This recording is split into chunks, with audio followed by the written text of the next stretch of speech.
और new podcast में आप सबका स्वागत है। तो हमारे साथ है भूप सिंह जी। तो भूप सिंह जी, आप ये बताइए कि आजकल जिम जा रहे हैं कि नहीं जा रहे हैं? हाँ जी, काम इतना ज़्यादा हो रहा है कि हम जिम भी नहीं जा पा रहे हैं। चलिए, फिलहाल कोई बात नहीं है। तो आज हम लोगों के बीच में लाए हैं भूप सिंह जी को, और भूप सिंह जी एक बहुत अच्छी हॉरर स्टोरी सुनाएंगे। तो चलिए शुरू करते हैं बिना किसी देरी के। तो ये उस समय की बात है, एक गांव में एक बहुत बड़ा घर था। तो जिनकी जौन व्यक्ति ने उस घर को बनवाया था वो दिल्ली में रहता था, शहर में, अच्छा। जिसका नाम था मनोज। तो क्या हुआ कि मनोज की एक छोटी सी फैमिली थी। ये मतलब कि मनोज था और मनोज की वाइफ थी और मनोज की 2 बेटी थी। हाँ, तो जब उनका ये गांव में बड़ा सा घर बनता है, तो जब ये गांव पहुंचते हैं तो मतलब कि बड़े से घर में सामान वामान शिफ्ट करते हैं और ये सो जाते हैं। उनकी सुबह मतलब कि सारी व्यवस्था करते हैं सुबह। तो जो उनकी छोटी बेटी रहती है जिसका नाम होता है अंशिका, छोटी बेटी का नाम, और जिनकी बड़ी बेटी रहती है उसका नाम तो साइनी। हाँ, तो जो वो बड़ी बेटी थी ना, मतलब कि बड़ी बेटी जो वो सौरभ मनोज था, मनोज की पहली वाली वाइफ, उसकी बेटी थी वो साइनी। ठीक। साइनी उस मतलब कि दूसरी माँ की बेटी थी साइनी, और इस मनोज ने दूसरी शादी कर ली थी। हाँ। अच्छा। हाँ, तो क्या हुआ कि मतलब कि जो उनकी छोटी बेटी थी अंशिका, उसको साइनी के रूम से बहुत अजीब अजीब आवाज़ आनी थी, चिल्लाने की, रोने की, हंसने की, है ना। तो मतलब कि अब जब सारे सुबह मतलब कि सुबह के टाइम सारे लंच पर बैठते हैं, तो उनके पापा ने बोला कि अंशिका जा साइनी बुला ले आओ। तो जैसे ही भाई ये ऊपर जाती है तो देखती है कि उसकी बहन साइनी बेड पर लेटी चिल्लाती है। आठ भाई उसके बाल एकदम हवा में लहर रहे थे, खिड़की से बहुत तेज हवा आती है। भाई इतना ही देखती ये डर जाती है। जैसे ही ये भागती है तो इसको लगा कि किसी ने मेरे को देख लिया। तो जैसे ही ये कमरे के बाहर जाती है तो देखती है कि अंशिका ने मेरे को देख लिया। तो अंशिका को पकड़ती गई है और उसने बोला कि तुम कहाँ पे जा रही हो, तुमने तो मेरे को देख लिया असली रूप में। उसने बोला अब मैं जाऊँगी नीचे और मैं अपने मम्मी पापा को बता दूँगी। तो उसने बोला कि तुम जाओगी तब ना, तब तुम बच पाओगे। उसने उसकी गाड़ी पकड़ी अंशिका की और उस खिड़की के नीचे फेंक दिया और धड़ाम से गिरने की आवाज़ आई। तभी उनकी मम्मी पापा भागते हैं कमरे के घर से बाहर और देखते हैं कि उनकी बेटी अंशिका पड़ी हुई है। भाई बहुत इलाज हुआ पर वो नहीं बच पाई क्योंकि उसकी माइंड उसकी फट गई थी और ये बहुत देरी मर गई थी।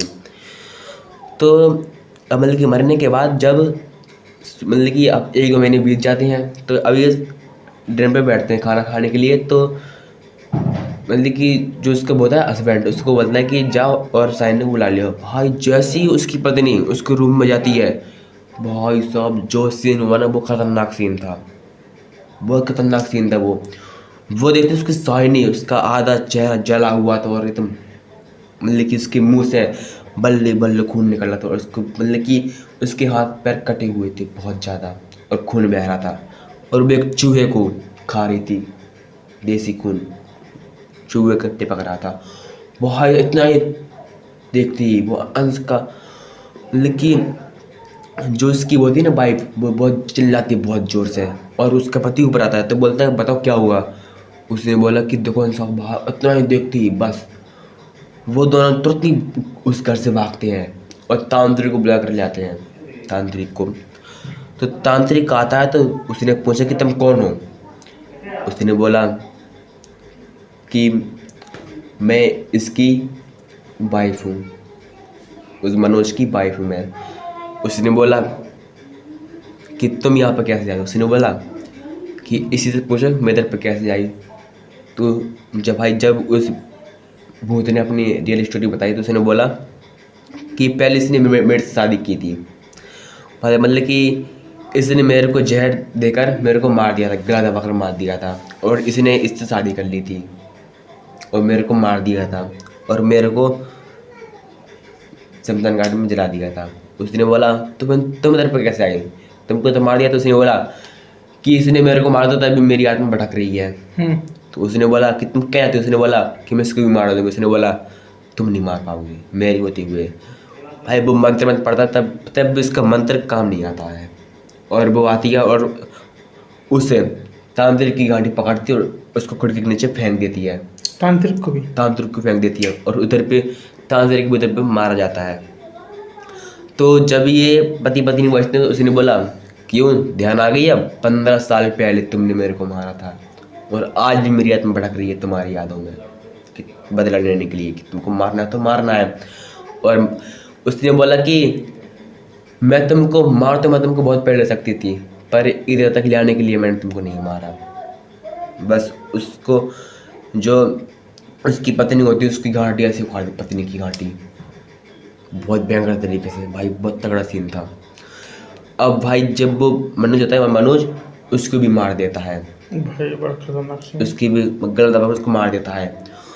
और जो उसकी बेटी थी साइनी, जिसके अंदर उसकी आत्मा घुसी हुई थी, तभी उसकी आत्मा उसके शरीर से बाहर आती है और बोलती है कि माँ तुम मुझे छोड़कर मत जाओ। वो साइनी बोलती है भाई, क्योंकि वो साइनी की माँ होती है ना। तो उसने बोला बेटी मेरा बदला पूरा हो गया, अब मेरे को जाना पड़ेगा। और तभी से उसकी मल्ली की तभी से वो लड़की एकदम अकेली पड़ जाती है और उसकी माँ उसको छोड़कर चली जाती है, क्योंकि भाई उसका तो बदला पूरा हो गया था। अब भाई जो वो बड़ा घर था, अब भाई साइनी भी बेचारी क्या करती, उस घर को अकेले छोड़कर उस घर को भी छोड़ देती है और उस घर से भाग जाती है। और तभी से आज तक वालगढ़ आज तक खंडर पड़ा है और उसके अंदर ना तो उसको उसने बेचा है ना तो किसी ने उसको खरीदा है, क्योंकि उसके अंदर पता था इसके अंदर 3 लोगों की मौत हुई है। और क्या मौत हुई है? भूत ने मारा है। और तांत्रिक भी गया था, पर तांत्रिक ने भी कुछ नहीं कर पाया था उसका भूत का। और तांत्रिक वहीं रहने लगा हुआ भूत उनके। हाँ, मतलब कि उनकी आत्मा उसी घर में भटकने लगी। और वो साइनी जाकर, अब भाई पता नहीं कि साइनी तो खैर गांव को छोड़कर साइनी दिल्ली जाती है बाहर साइड। तो उधर भी वो अपनी पढ़ाई करती है, वो इंजीनियर की तैयारी करती है। और बस इंजीनियर में मतलब कि अब भाई एकदम अपनी लाइफ जीने लगती है और उधर को हम छोड़ देती है। तो शायद से था आज का पॉडकास्ट। कैसा लगा आपको कमेंट करके जरूर बताएं। हम मिलेंगे पुनः एक न्यू पॉडकास्ट में, तब तक के लिए नमस्कार।